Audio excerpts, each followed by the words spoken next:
नमस्कार दोस्तों, मैं सरिता अपने चैनल हिंदी ज्ञान में आपका स्वागत करती हूँ। दोस्तों, आज का हमारा विषय है विस्मयादि बोधक शब्द।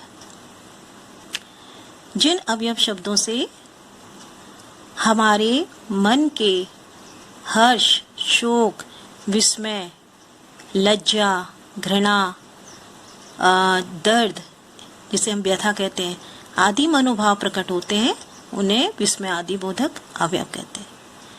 विस्मयादि बोधक अवयव को हम इस तरह से परिभाषित कर सकते हैं। ऐसे शब्द जिनसे विस्मय, हर्ष, घृणा, भय, शोक आदि भाव प्रकट होते हैं, उन्हें विस्मयादि बोधक कहते हैं। अरे बाप रे, कितना बड़ा सांप! वाह, क्या सुहाना मौसम है। खबरदार, पेड़ पर मत चढ़ो, गिर जाओगे। ये जो हमने उदाहरण देखे, इन वाक्यों में भय, प्रशंसा, चेतावनी के भाव प्रकट होते हैं।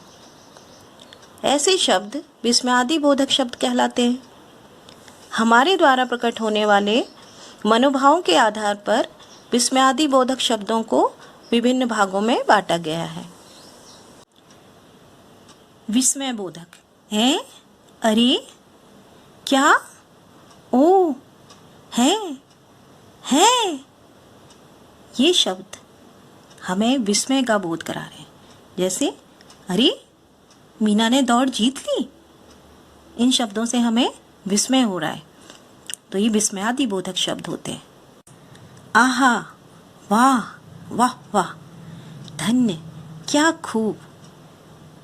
खूब डांस किया है उसने, वाह कितना सुंदर फूल है ये इन शब्दों से हमें खुशी का बोध हो रहा है, तो ये हर्षबोधक शब्द है।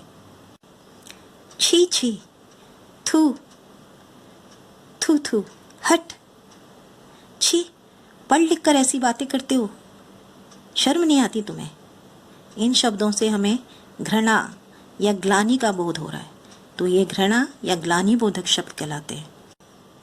जा, अबे, चल हट, खबरदार, चल, खबरदार जो अब एक शब्द भी तुमने मुंह से निकाला तो इन शब्दों से हमें क्रोध का आभास हो रहा है, तो ये क्रोध बोधक शब्द कहलाते हैं। ए जी, ओ, अरे सुनते हो, ए जी जरा टमाटर खरीद लाइए, इन शब्दों से हमें संबोधन का बोधक हो रहा है। जब हम किसी को बात करते समय जब हम इस तरह से बुलाते हैं, तो ये संबोधन देकर बुलाते हैं, तो इसे हम संबोधन बोधक शब्द कहते हैं। बाप रे बाप, हाय रे, मर गए, बाप रे बाप, इतना भयानक जानवर, इन शब्दों से हमारे मन के भय के बोध हो रहा है, तो ये भय बोधक शब्द कहलाते हैं। शाबाश, वाह, आह, बहुत अच्छे, बहुत खूब, क्या खूब गाना गाया है तुमने, इन शब्दों से प्रशंसा का बोध हो रहा है, तो ये प्रशंसा बोधक शब्द कहलाएंगे। हाय, आह, ओ, शिव, उफ, हाय इसे कितनी चोट आई है, इन शब्दों से शोक या दुख का बोध हो रहा है, तो ये शोक बोधक शब्द कहलाते हैं। जी हाँ, अवश्य, ठीक, जी जैसा कहेंगे वैसा ही होगा। जी हाँ, इन शब्दों से स्वीकृति का बोधक हो रहा है, तो ये स्वीकृति बोधक शब्द कहलाते हैं।